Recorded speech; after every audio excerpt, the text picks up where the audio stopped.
Sobre si la Ritalina es aconsejable o vos la aconsejás en los trastornos del aprendizaje. Lo que pasa que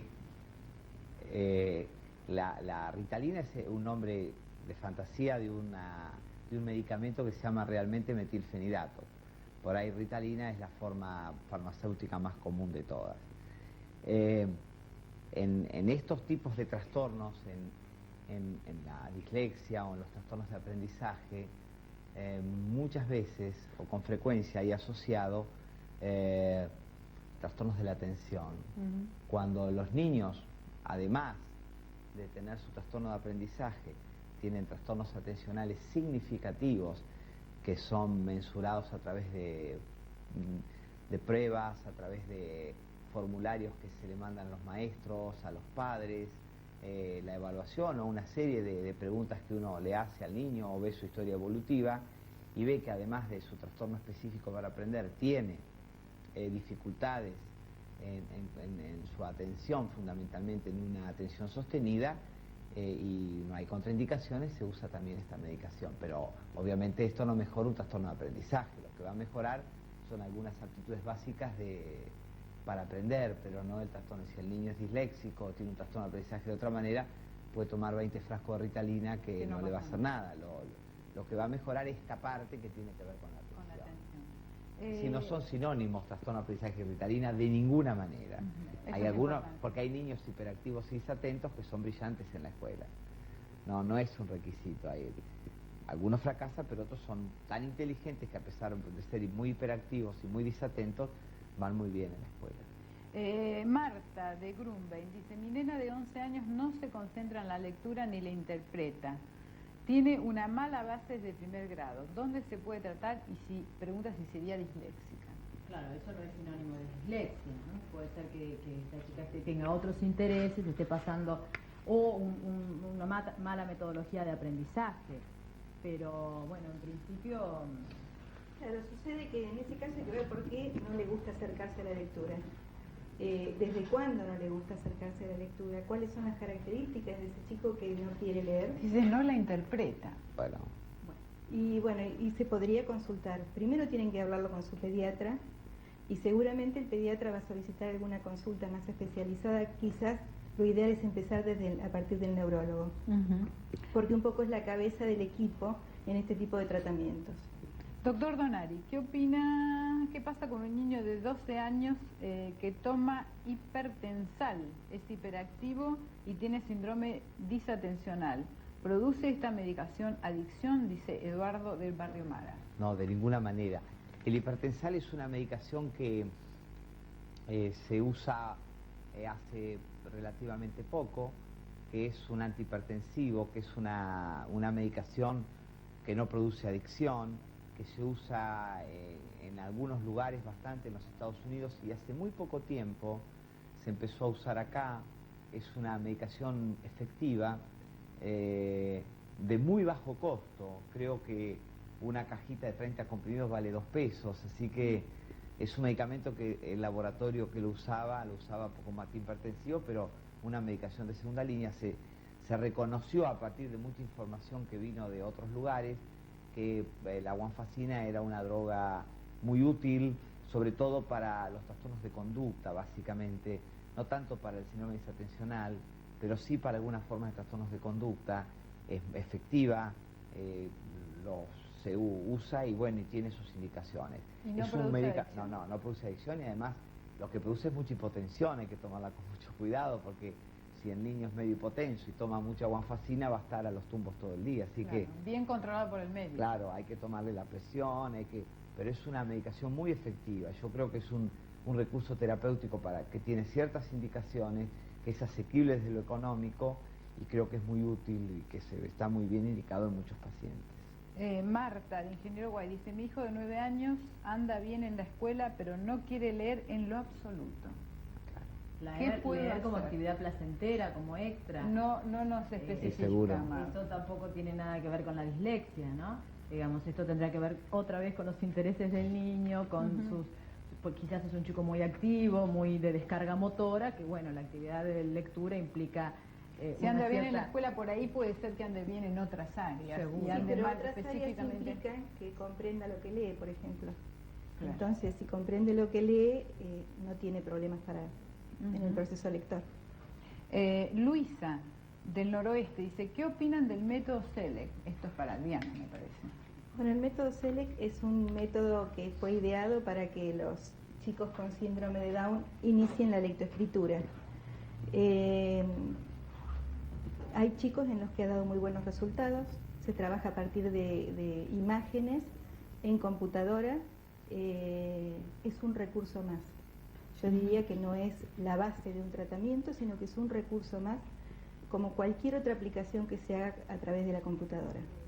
María de Villamitre dice, ¿cómo puedo llegar a interiorizarme más sobre el tema? He pasado por varios lugares sin encontrar una respuesta y necesito asesoramiento. Le decimos entonces a María que se comunique cuando termine el bloque, que se vuelva a comunicar, que los profesionales les vamos a pedir que se queden unos minutos más para que la puedan, aunque sea vía telefónica, asesorar, ¿sí? Y Esperanza del barrio Rosendo López dice, felicito por el programa, me interesan todos los temas que hoy van a tratar. Bueno, muchísimas gracias. Y por último, porque ya creo que estamos en tiempo, ¿no, Mauro? ¿Sí? ¿Cómo se aborda el tratamiento desde el punto de vista de cada uno de ustedes, desde el punto de vista neurológico, desde el punto de vista fonoaudiológico y desde el punto de vista psicopedagógico? Y también que puntualicen aquellas señales por las cuales los papás pueden detectar que su chico está padeciendo de una dislexia o de un trastorno del aprendizaje que necesita apoyo. Creo que es importante retomar esto de que la sintomatología es múltiple, pero recién yo diría finales de segundo año, tercer año de la EGB, podemos decir que el síndrome está instalado. Antes o durante lo que vemos es una sintomatología que implica confusión de letras, por ejemplo, la N por la M, la Y por la L, depende si la vertiente es espacial, si es temporal.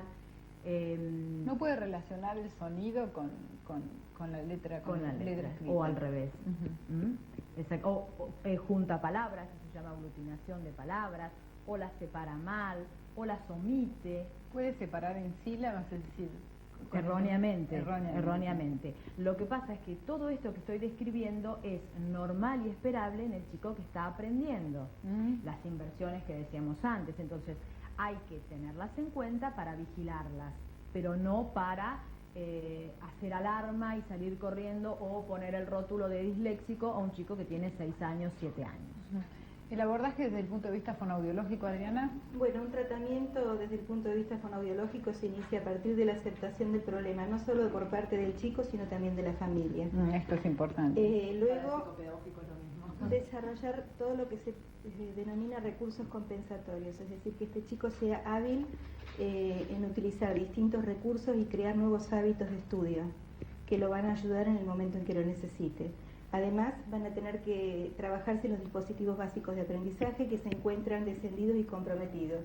Y actividades como las que se están viendo en pantalla, que van a salir publicadas el mes próximo en la revista Maestra de Primer Ciclo de Editorial Bahiense, que están preparadas específicamente para chicos con compromisos o con síntomas de dislexia. No necesariamente tiene que ser rotulado de disléxico para poder hacer estas actividades, pero el chico que tiene dificultades en este tipo de cosas o de tareas, obsérvese, por ejemplo, en la próxima página que estamos por ver, la actividad que está como última, la inferior. Ahí. Seguimos un poquito más, ahí. Llegaron los espacios, se refiere a lo que María estaba hablando de separación de palabras en oraciones. Todo esto hace a los aspectos fonológicos, que es la diferenciación y discriminación de letra y ruidito, claro. Grafema y fonema, al aspecto semántico, que tiene que ver con los significados y la comprensión de estos significados de las palabras que está leyendo, al aspecto sintáctico, que tiene que ver con la organización del mensaje que está leyendo, y al aspecto pragmático, que tiene que ver con la estructura de ese tratamiento que está realizando, con una frase, por ejemplo, los signos de puntuación, la expresión. En definitiva, es un conjunto de aspectos que se tratan durante la atención. Acá hay dos preguntas para el doctor Donari.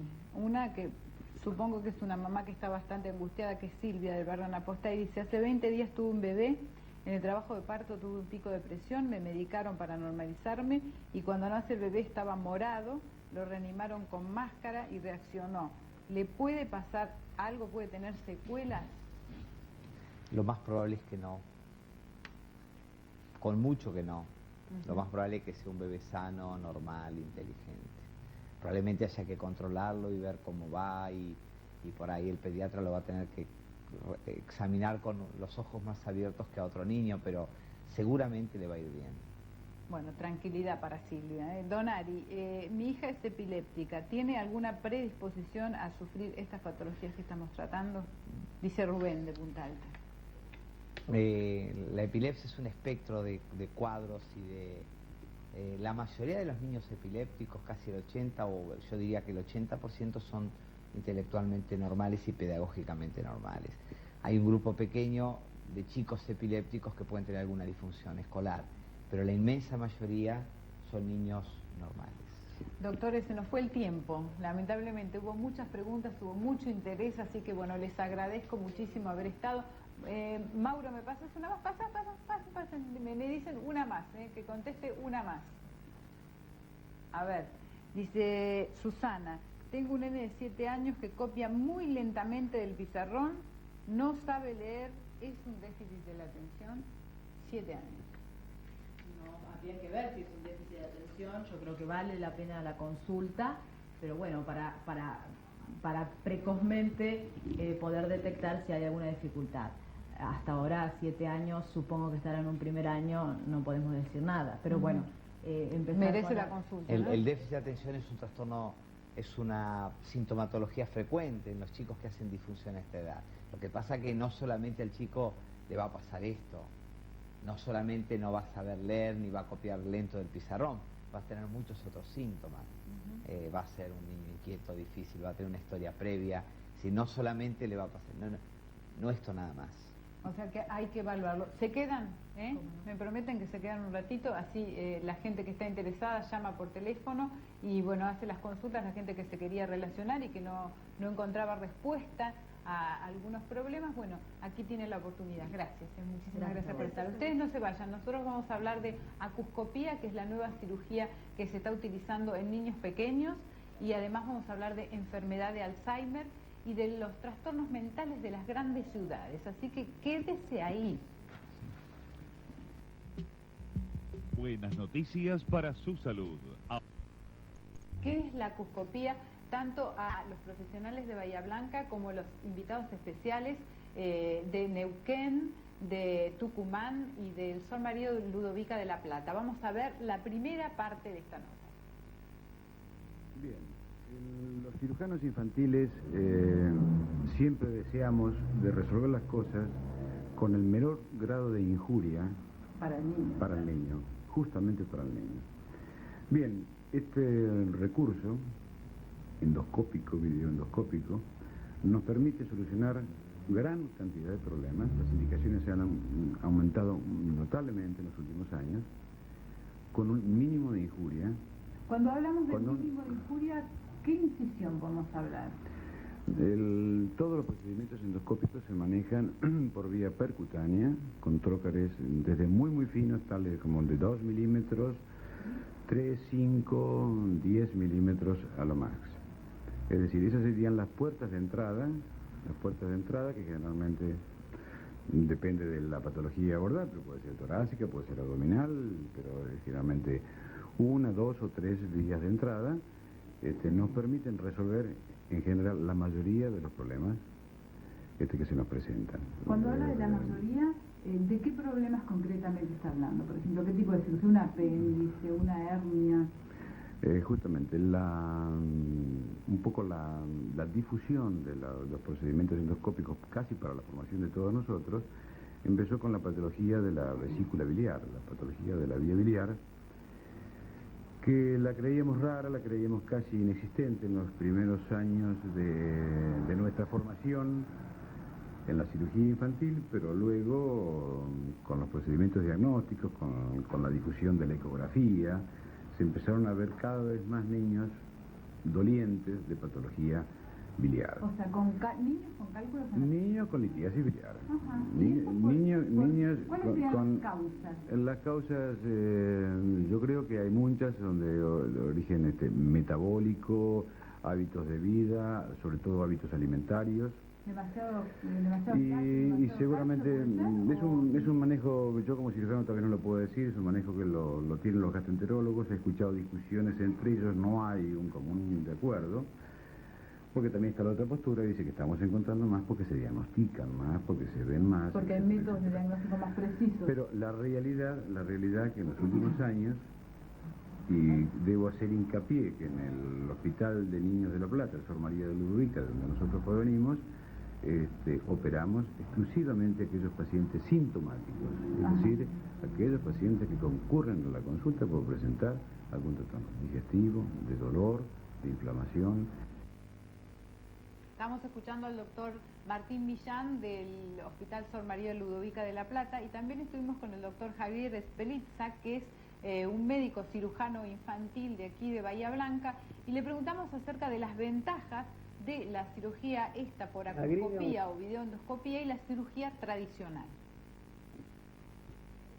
Por importante a todo el proceso de posoperatorio, al generar de confort desde el punto de vista estético y funcional, no solamente para el chico, sino también para los padres, porque los padres también pueden reintegrarse más prontamente a su ámbito laboral.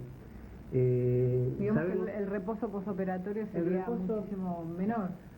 Habitualmente es muchísimo menor, sobre todo porque generalmente en las cirugías convencionales uno de los motivos de reposo justamente es preservar y proteger al proceso cicatrizal de la pared de cualquier contingencia que pueda llevar a una eventualidad, a una hernia posoperatoria, una eventración, que así se llama. Esto es una complicación que, bueno, uno ya se olvida de este tipo de complicaciones. Cuando uno trata una peritonitis, por ejemplo, en un chico, uno sabe que hay una gran posibilidad de que se infecte la herida, porque es una cirugía de lo más sucia. Por la misma patología. Por la misma patología, porque son los gérmenes, los mismos gérmenes de la materia fecal, los que están sueltos a todos diseminados en el abdomen. Y una incisión con grandes posibilidades de infectarse también tiene grandes posibilidades de ir a una eventración o una evisceración. Son todas cosas que, bueno, que uno ya se olvida con la laparoscopía. Cuando vos preguntabas qué incisión hacen, en realidad hacemos un cortecito en la piel para que entren los trócares, porque los trócares lo que hacen con el plano músculo aponeurótico, y con la pared, con la parte dura de la cincha abdominal o del tórax, lo que hace es una separación de las fibras, que cuando eso uno lo saca se vuelven a acomodar. Es decir, no queda un orificio. ¿Estamos?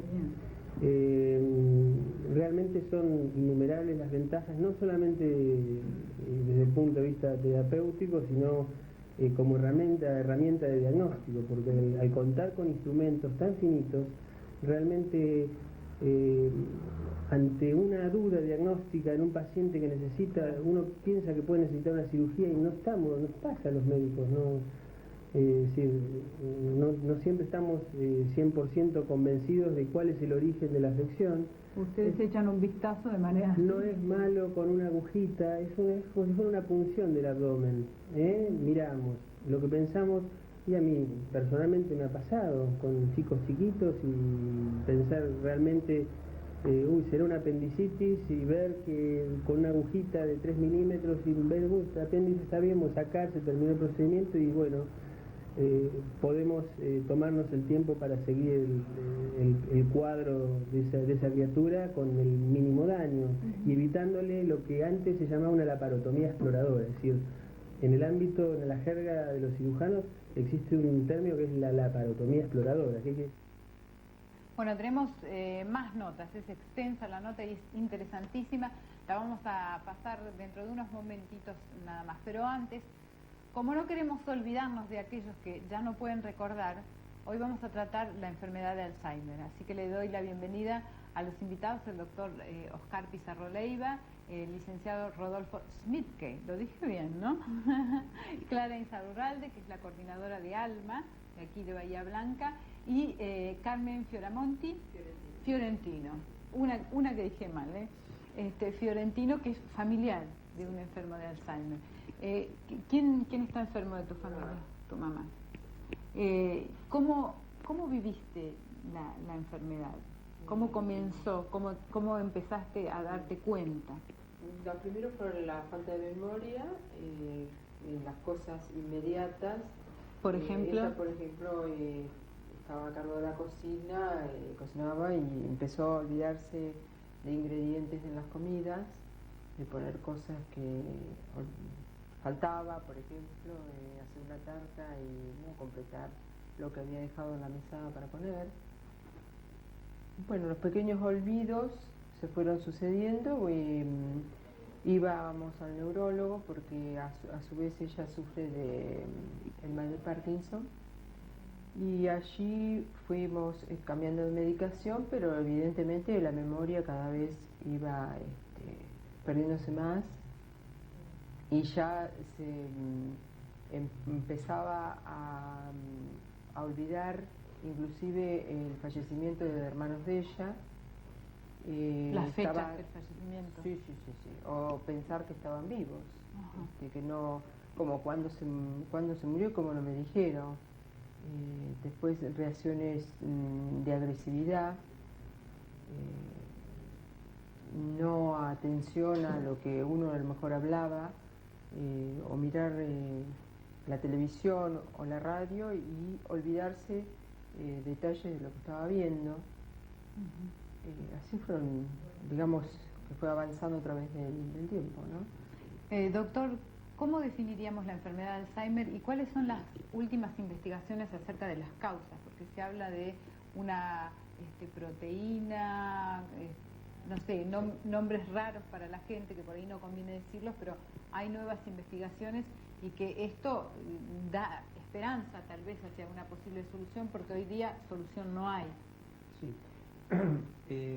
Creo que es importante considerar que la palabra Alzheimer y la enfermedad de Alzheimer se han tornado muy populares por distintas razones, pero más convendría hablar de deterioro cerebral, porque la enfermedad de Alzheimer es un tipo de deterioro y hay varios tipos de deterioro. Por ejemplo, la demencia.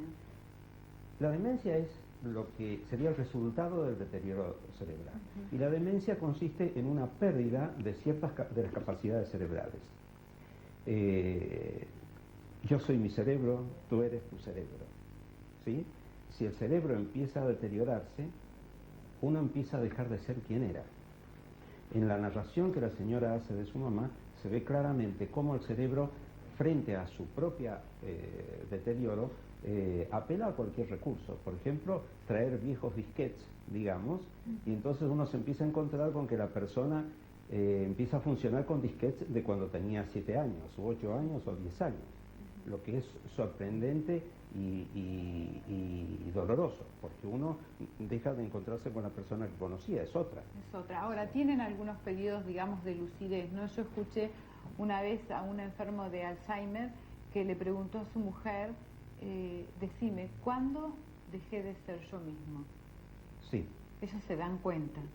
Hay momentos en que pedacitos de la computadora que se destruyó funcionan por alguna razón inexplicable y la persona vuelve a tomar una cierta conciencia de la realidad, pero son muy fugaces. Ahora, hay diferencia entre lo que es la patología de Alzheimer, no sé si en cuanto a sintomatología, etcétera, pero lo que es una lesión cerebral en el Alzheimer a lo que es una arteriosclerosis. Por ejemplo, acá Eva del centro nos pide que diferenciemos entre lo que es arteriosclerosis y lo que es Alzheimer. ¿Y en qué edades se presenta? Es una pregunta muy importante, porque hay una... respecto a la enfermedad de Alzheimer, tenemos el grave inconveniente de que no tenemos tratamientos. Tenemos algunos recursos que pueden enlentecer el proceso de evolución, pero no tenemos tratamientos. Pero si uno considera que el deterioro es mucho más amplio que la enfermedad de Alzheimer, se encuentra con que hay otras causas de deterioro, entre ellas, por ejemplo, los problemas vasculares del cerebro, que producen un cuadro muy parecido. Hay algunas diferencias clínicas, o sea, de síntomas que permiten hacer el diagnóstico diferencial. Entre uno y otro. Entre uno y otro. No siempre es fácil ese diagnóstico, pero es cierto que el médico trata de llegar al máximo posible a hacer un diagnóstico diferencial porque las demencias o deterioros vasculares tienen mejor pronóstico y mejor probabilidades de tratamiento. Dicen que, Rodolfo, dicen que hay 10 señales de alarma, ¿no? Esto es un machete. 10 señales de alarma. Una es la pérdida de memoria que afecta las habilidades y desempeño en el trabajo, que es lo que nos decía aquí Carmen, ¿no? Su mamá se olvidaba de ciertas cosas. Otra es dificultad para llevar a cabo tareas comunes o para vestirse, por ejemplo, o arreglarse. ¿Cuáles son las otras? Hay dificultades que tienen que ver con la vida cotidiana en general, podrían ser innumerables. Seguimos aprendiendo y recibiendo información de lo más inédita por momentos, ¿no? Hay cosas que nos parecen conocidas cuando escuchamos a los familiares que se acercan a Alma, y hay cosas que nos resuenan, pero hay cosas que no son totalmente nuevas, ¿no? Por ejemplo, tiene que ver con justamente el hábito de vestirse, el hábito de alimentarse, el hábito de higienizarse. Depende del cuadro, depende del estadio, el momento de la enfermedad, cuánto tiempo lleva el paciente con esto, pero pueden ser múltiples las áreas, todas las áreas que uno pueda pensar. ¿En el lenguaje, por ejemplo? También, también. ¿Cuál es el deterioro del lenguaje? ¿Cambian palabras por otras? ¿No pueden encontrar la palabra adecuada? Ambos, es decir, puede pasar que de repente, cada cuadro es un caso aparte, pero puede presentarse la situación donde un paciente no recuerda los nombres que se le atribuyen a cada objeto en particular. Dice un nombre por otro. Exacto, o simplemente no lo dice y empieza a rodear y dar vueltas sobre una imagen, ¿no? Y entonces no puede dar con el nombre del objeto. Ellos tratan de disimularlo en un principio, ¿no? Yo creo que es muy importante este punto, porque muchas personas se asustan y creen que tienen enfermedad de Alzheimer, cuando en realidad tienen pequeñas deficiencias propias del envejecimiento cerebral. Es decir, todas las personas que vamos... El envejecimiento produce cierto trastorno de la memoria, pero no tan grave. Pérdidas, pero no graves, ¿no? Las personas que vamos para viejos empezamos a tener algunos olvidos. Benignos. Olvidos benignos. Tenemos olvidos, ¿cierto? Pero ¿Cómo que empezamos, Oscar? No, por favor, no, empezá de nuevo. Bueno, el síntoma que yo creo de alarma más importante es cuando las personas se olvidan de los procedimientos que siempre hicieron. Cuando una persona, como la mamá de la señora, siempre cocinó y de pronto el procedimiento falla, este es un síntoma de alarma importante. Guardar las cosas en distintos lugares, por ejemplo, guardar una cosa que va en el placar en la heladera, y eso también puede ser un síntoma. Puede ser un síntoma, pero por ejemplo, un cuadro depresivo, una avitaminosis o hipovitaminosis puede provocar estos síntomas. Eso no también, los ancianos mal alimentados, claro. Eso hay que hacer hincapié, porque los ancianos, desgraciadamente, con las jubilaciones magras que cobran, comen cada vez menos, y hay demencias carenciales, se llama, ¿no? Deshidrataciones pueden producir eso, pero la memoria de procedimientos, que se llama, que es saber llevar los pasos para llegar a un objetivo, esto es generalmente el primer síntoma de la presencia de una demencia. Y en el área de la conducta, Rodolfo, por ejemplo, ¿se tornan agresivos o depresivos? ¿Tienen conductas extrañas? Otra vez, depende de cada caso, no es por relativizar, pero hay gente que trae relatos, por ejemplo, otra vez, donde los familiares jamás han demostrado un solo hecho, una sola conducta que tenga que ver con la agresividad.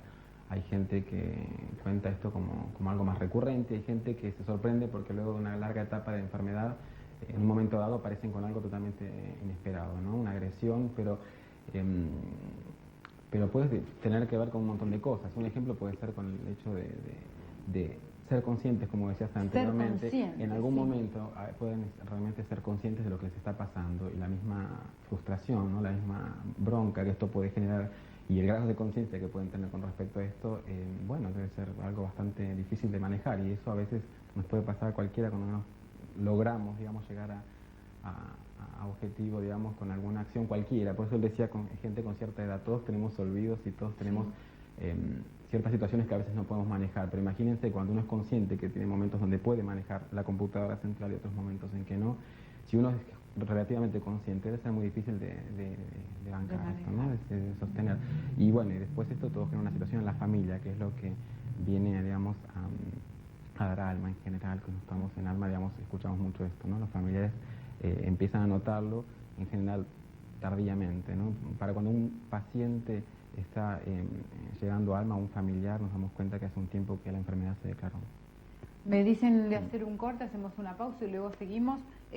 Alejandra de La Falda dice felicito por el programa y René del Centro también nos felicita por el tema que estamos tocando, así que bueno, muchísimas gracias. Hacemos una pausa. Pero de cocinar está olvidada, dice. Qué importante la contención acá. En el corte estábamos hablando justamente de este caso donde la mamá de Sara había hecho como una remisión, ¿no? Que había mejorado. Y esto en gran parte no solo al tratamiento, sino a la contención de la familia. ¿Cómo reacciona la familia? Te lo pregunto a vos, Clara, y a Carmen también. ¿Cómo reacciona la familia? ¿Se impacientan? Y hay distintas reacciones, ¿no? Al principio es dolorosa la situación de ver que su familiar empieza a hacer tantos cambios, ¿no? Después atraviesan la etapa en la que nosotros nos ocupamos bastante de tratar de que comprenda la situación y aprenda algunos manejos, digamos, que favorecen mucho a la buena relación con su familiar enfermo, ¿no? Y al tratarlo de determinada forma, sabiendo que está enfermo, sabiendo que esas conductas son por la enfermedad y sabiendo qué podemos hacer frente a esas conductas, mejora mucho, mucho la relación y por lo tanto... ¿Y qué podemos hacer frente a las conductas? ¿Qué hacemos? Y nosotros, por ejemplo, indicamos que, entre las muchas cosas que indicamos, es no contradecir a un paciente que padece mal de Alzheimer. Tratar de no ir a la discusión, claro, porque bueno, no tiene sentido. Claro, nunca va a ganar, no puede competir, digamos, con un paciente que está en distinta situación. Después, por ejemplo, tratar de hablar con frases muy cortas para que pueda entender. No anticipar cosas, por ejemplo, no decir, mira, mañana vamos a ir a tal lado, porque eso va a crear también ansiedad. Entonces, las cosas que vamos a hacer las decimos, mira, ahora vamos a hacer tal cosa. El tema de la desorientación que sufre el enfermo de Alzheimer, que a veces se pierde en la calle y en la casa misma. En la casa misma, como ser, mi madre no encuentra dónde está el baño, no encuentra dónde está el dormitorio, no encuentra la cocina, ya a esta altura, ¿no? Sí. Cuando ella empezó, nosotros prácticamente no nos dimos cuenta, o sea, lo tomamos como que era un problema de vejez, que por eso perdía la memoria, pero bueno, al cabo de todos estos años nos damos cuenta que empezó aproximadamente hace 6 años, pero lo grave empezó hace ahora, digamos, 2 años. ¿Y ustedes señalizan la casa de alguna manera como para darle pautas? No, la acompañamos, la llevamos de la mano, le indicamos dónde están los lugares. Hay un sistema de señales. Hay un sistema de señales y carteles, ¿no? Se pueden hacer flechas o señales en colores. Otra de las cosas que se pueden hacer es dejar siempre una luz tenue, porque si bien uno igual se va a desorientar, pero con la luz es en cierta forma una guía, ¿no? Hay asociaciones internacionales que usan la pulsera, porque una pulsera con el nombre, porque se desorientan mucho y suelen perderse en la calle. También se puede usar, además de la pulsera, que a veces se sacan los pacientes, se pueden marcar los pulóveres, las camisas, con una etiqueta, siempre con el nombre de algún familiar cercano, teléfono. Y una de las cosas importantes, Mónica, es que la comunidad tiene que cada día interiorizarse más de estas cosas. Realmente. Sí, yo creo que ha surgido un poco por los famosos, que por ejemplo Ronald Reagan, ¿no? Que sufre de enfermedad de Alzheimer y que escribió una carta conmovedora al pueblo norteamericano, muy conmovedora, anunciando su enfermedad. Cada vez que aparece un artículo de un famoso, entonces es como si la gente piensa en esta enfermedad, pero hay muchos no famosos que también la necesitan. Sí, Rodolfo, estabas queriendo decir algo. Simplemente quería hacer un comentario que reúne un poco los relatos tanto de Carmen como de Clara, ¿no? Antes hablamos del caso de los pacientes en general, pero ella también lo marcaba en su caso particular, en el sentido de que muchas veces tardan en darse cuenta que el paciente o el familiar cercano está pasando por esta situación. Y uno a veces lo atribuye a un olvido fortuito, pero creo que es una cosa clave lo que dijo el doctor justamente Pizarro hoy, que en realidad tiene que ver con algo organizacional. Cuando él dice que hay una actividad que está implicada y el olvido está relacionado con esta actividad, claro. ¿Qué pasa? Digamos, como que es clave, no es, digamos, eso anticipa, no es seguro, pero digamos que es clave, en el sentido que una actividad nos pone de manifiesto y nos pone, digamos, en contacto con un montón de funciones a la vez. Y no es olvidar el nombre de una película o olvidar el nombre de una persona. Sino... ¿Y hay estudios que se pueden realizar, por ejemplo, en personas de riesgo que han tenido familiares con enfermedad de Alzheimer que no tienen ningún síntoma, pero se pueden realizar estudios? No estudios definitorios en todo caso. Para mí no sé el doctor qué opina, pero en todo caso no hay... ¿Cognitivos, por ejemplo? Sí, yo creo que esto de los estudios es un tema interesante, ¿no? Una de las cosas que la población ha ido aprendiendo es a controlar el envejecimiento. Por ejemplo, se hacen chequeos cardiovasculares, ¿cierto? Pero una cosa que todavía la gente no se ha acostumbrado es pensar que también puede chequear su cerebro. Sí, eso sería fundamental. Entonces, a lo mejor valdría la pena hacerlo y ver cómo se va envejeciendo el cerebro de uno. Porque hay pruebas que pueden detectar relativamente en forma fiel cuando empiezan a producirse deterioro. Y son test sencillos, test psicológicos cognitivos sencillos. Es muy sencillo, es efectivamente. Y allí es el momento oportuno de empezar a tomar algunas medidas. Claro, claro. ¿Sí? Mirta, del barrio universitario, dice, cuando se pierde mielina en los miembros y en la visión, ¿se puede generar Alzheimer? No tiene nada que ver una cosa con la otra. Susana, tengo una hermana con el mal de Alzheimer desde hace 3 años y gracias al apoyo psicológico pude hacer los trámites para ella, dice, muchísimas gracias, ¿no? El apoyo psicológico es fundamental, el apoyo a la familia, ¿no? A mí me contaban de un caso de que, bueno, que por ahí es muy difícil la aceptación de parte del cónyuge, pero mucho más difícil de parte de los hijos. No, yo creo que no, en mi caso particular, por lo menos... mi padre tiene 86 años, al que en realidad le ha costado más la aceptación es a él, más que a mí. Sí, hemos tenido apoyo psicológico los dos, y bueno, y por eso ahora estamos concurriendo a Alma también, porque es para que incluso él se sienta mejor, porque yo si bien lo he aceptado, para él es más difícil. María dice, ¿cómo me explicarían esta enfermedad bajándola la situación económica del país? Es decir, si esta enfermedad, los test, etcétera, entran por las obras sociales. Sí, definitivamente sí. Entonces que hay gente que están... Sí, y además a nivel hospitales públicos también hay gente trabajando, ¿no? Lo importante, bueno, es hacer la consulta ante cualquier síntoma que les parezca extraño de alguna manera, ¿no? La idea justamente para mí es alertar un poco a la comunidad en ese sentido y sensibilizarla al tema. Yo creo, como dice el doctor, que ya está más sensibilizada, que el Alzheimer no es una cosa tan extraña como lo era hace un par de años, pero no obstante, sensibilizarla con la idea de que Alma existe, que hay un lugar, que a veces es solo acercarse a informarse, a veces es para despejar una duda y darse cuenta que no es el caso, pero a veces por ahí de repente puede ayudar de algo. Pero lo que más recomendamos, lo primero que vamos a recomendar ante un primer caso, al menos un caso que recién se inicia para la familia, es ir a ver a un clínico, hacer un examen de rutina y seguir con el neurólogo, etcétera, etcétera, como para, bueno... Y hacerse estos test que dice el doctor Oscar Pizarro, Hay un punto muy importante, y es que el Alzheimer produce uno de los impactos es un severo deterioro en la calidad de vida del paciente, pero también un severo deterioro de la calidad de la vida de la familia. Y en ese sentido... Hablan del síndrome del cuidador. Sí, en ese sentido Alma cumple una función muy importante, que es ayudar a la familia a manejar ese deterioro, para que sea el menor posible. ¿Dónde funciona Alma y un teléfono, Clara? Moreno 284 y damos 2 teléfonos. Uno que es el de Alma.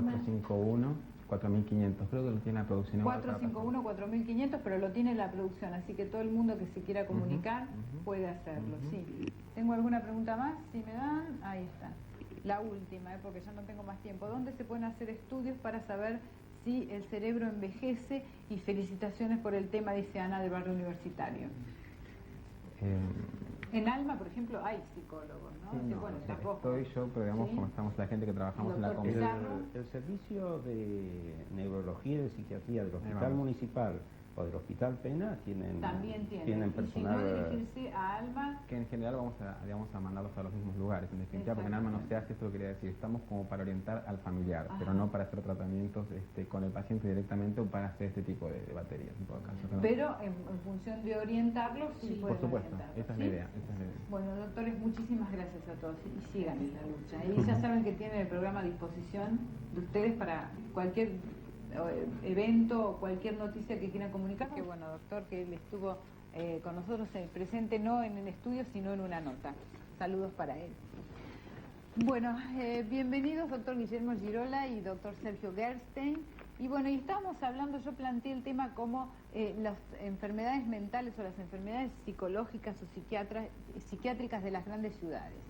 Pero antes de empezar, hablábamos que no se trata solamente de las grandes ciudades, sino de las enfermedades del ritmo de vida, de este tema de la globalización, que terminaremos todos globalizados o la globalización terminará con nosotros. ¿Qué es lo que ustedes opinan? Que en realidad las estadísticas, los datos epidemiológicos, son de otros países, en realidad de países más desarrollados. Aquí realmente tenemos problemas por los problemas que hay en la vida cotidiana. Digamos, cada vez más nosotros podemos notar que esto que decía Serrat en el año 81, que el mundo quedó en manos de unos locos con carnet, es cada vez más cierto, ¿no? Es verdad. Y obviamente sí se ven patologías distintas o formas de manifestación de los trastornos mentales propias de la situación que se vive. ¿Cuáles son esas patologías? Y se ven muchos trastornos de ansiedad, la gente viene con trastornos de pánico, con agorafobia, hay mucha depresión, hay mucha tensión, hay muchos trastornos psicosomáticos, hay muchos trastornos comórbidos, en fin. ¿Qué son trastornos comórbidos? Bueno, que le vamos a dejar acá al doctor Girola. Sí, por ahí lo que yo puedo aportar viniendo de afuera, de Pigüé, que es un... Decimos que, bueno, le damos la bienvenida porque es de Pigüé, doctor, así que estamos regionales, es un programa regional. Seguro.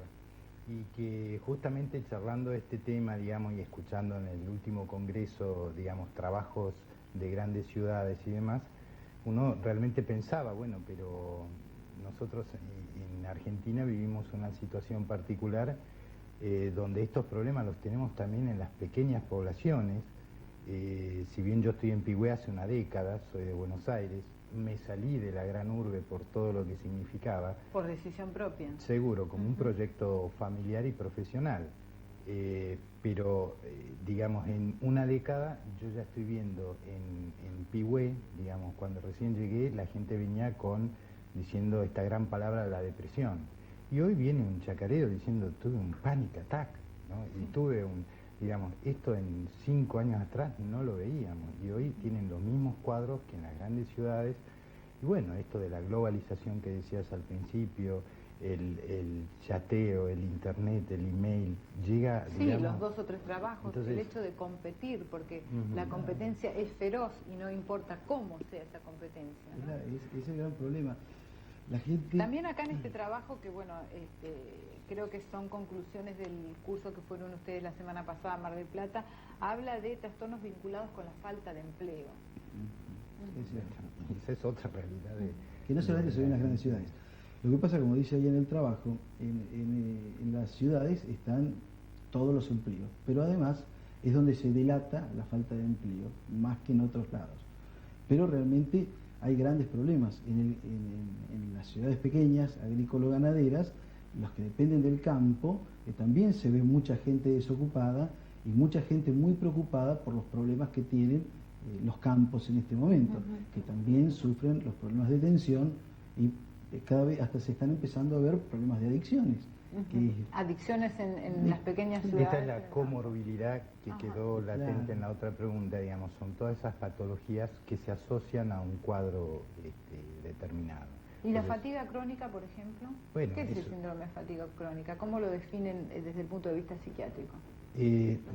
Nosotros no usamos mucho ese término, pero podríamos decir que es ese cuadro clínico donde el paciente tiene un decaimiento, cansancio, digamos, no hay nada donde subjetivamente él le puede asignar algún disparador que le ha generado este cuadro. O sea, no le encuentran causa. Está muy apático. Exacto, una apatía. Desmotivado. Cansado permanentemente. Sin motivación, porque no hay perspectiva, porque es una corrida permanente hasta que alguien se agota. Todos en esta vida tenemos que permanentemente adaptarnos y algunas personas no logran llegar a ese ritmo de adaptación que la vida actual nos exige. Entonces, pero lo interesante, creo que por lo corto que es el tiempo, yo me gustaría agregar más a la descripción del cuadro, a transmitirle a la gente que además se ha avanzado mucho en todo lo que es las neurociencias, neuroimágenes, tratamientos, lo que antes no tratábamos, hoy tenemos de alguna manera herramientas como para abordar tratamientos sobre estos cuadros, digamos, que se presentan hoy en nuestra actualidad. Y como estamos globalizados y todos corremos, las terapias serán breves, ¿no? Sí. Lo que pasa es Hay que terapias breves ahora. Lo que pasa es que no solamente el tema pasa por las terapias, es que los nuevos conocimientos neurobiológicos también permiten desarrollar tratamientos donde hay aspectos biológicos. O sea, que se tratan con medicación, por ejemplo. Sí, y con medicación y con psicoterapias, con abordajes un poco distintos a los que se hacían anteriormente. ¿Por ejemplo?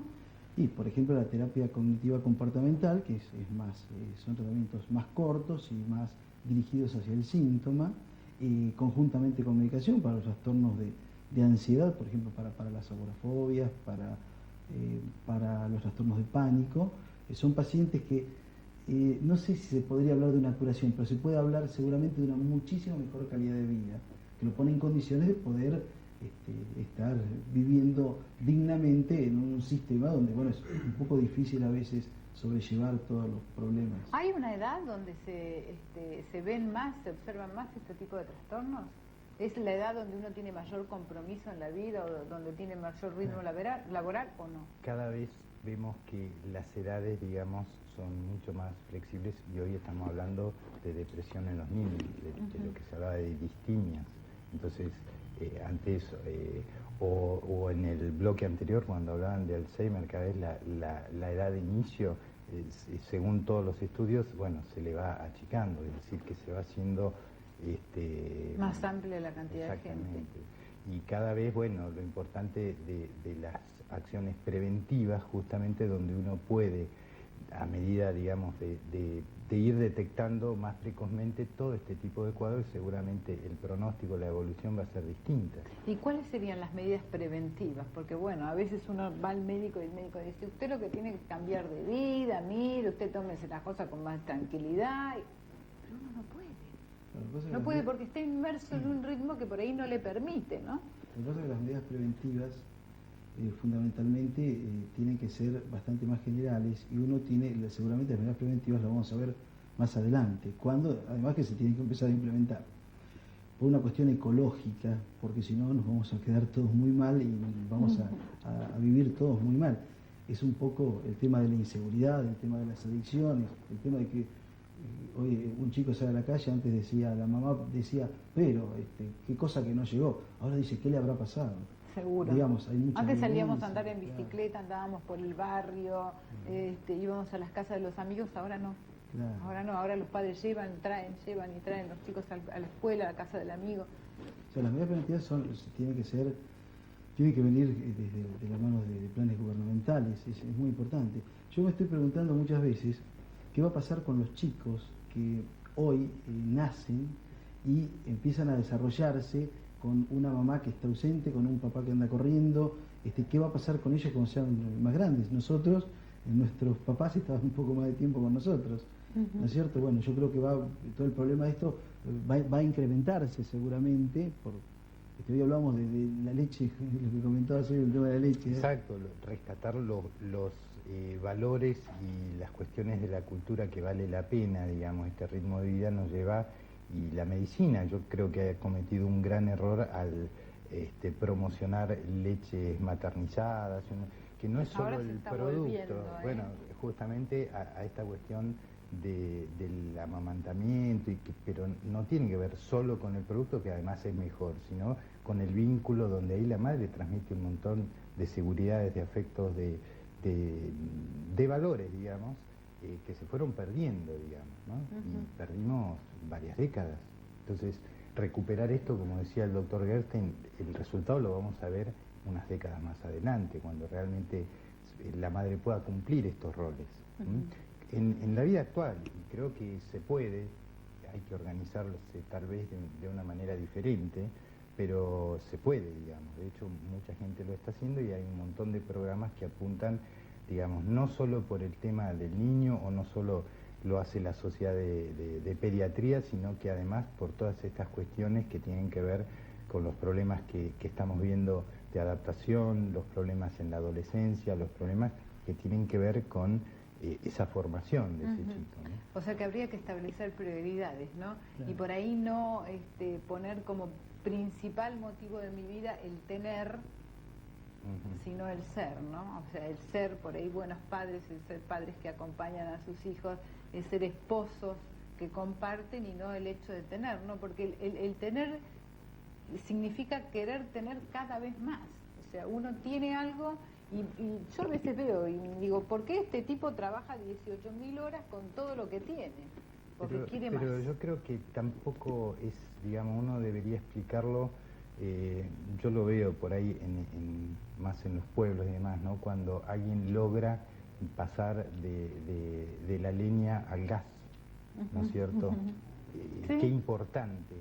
Y compara con lo que pasa por ahí con los adelantos, una gran ciudad, todo el mundo con un celular, con un auto, y nadie registra lo que tiene, ni puede valorarlo, porque en realidad es una cuestión donde uno lo mide o se siente satisfecho a través del gradiente. Uno no nota la diferencia. Si está con el celular o si me lo olvidé, en cambio aquel que tiene algún logro, como bueno, yo lo veo en aquel del campo que le conectaron el gas y de golpe se puede bañar con el calefón, realmente lo siente como y lo valora esto. Yo creo que eso mejora la calidad de vida. Todas aquellas cosas que incorporamos a nuestra vida, que logramos registrarlas y asignarle un valor. Aquellas cosas que vienen en esto de la globalización y que todos tenemos y demás, pero no podemos medirlo, no podemos valorarlo y no sé si lo registramos. Doctores, bueno, ha sido, yo creo que hablando de valores, invalorable la visita de ustedes porque realmente nos han hecho reflexionar. No sé si tengo tiempo para mandarla, ¿no? ¿No tengo más tiempo? Bueno, creo que fue el broche de oro para este programa, donde se reflexionaron sobre los niños, sobre los ancianos, es decir, sobre los dos extremos de la vida y donde se reflexionó ahora sobre el hecho de los valores, sobre los valores. Creo que fue justo para terminar este programa. Pero ustedes, antes de terminar, me van a ayudar porque la Farmacia Medrano les da productos a la gente que participa en este programa, así que les pido al doctor que vino de la zona, dos papeles, revuelva, doctor. Revuelva. Eso. Ahí está. Dos papelitos. ¿Sí? A ver. Y Silvia del barrio Napostá, que nos dejó el teléfono y que le hizo una pregunta al doctor Donari, que hacía 20 días que tuvo un bebé. Bárbaro, Silvia, te ganaste un producto de Vichy, así que mira, Silvia, que estás de posparto, esto te va a levantar muchísimo el ánimo.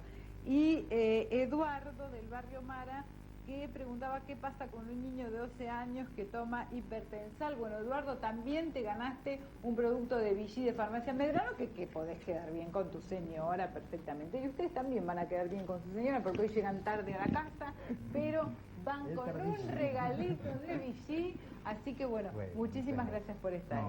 Nosotros no tenemos más tiempo, nos quedó la última parte de la nota de acuscopía, la pasamos el próximo miércoles sin falta. Que tengan ustedes una buena semana, un buen fin de semana y los esperamos el miércoles próximo a las 22.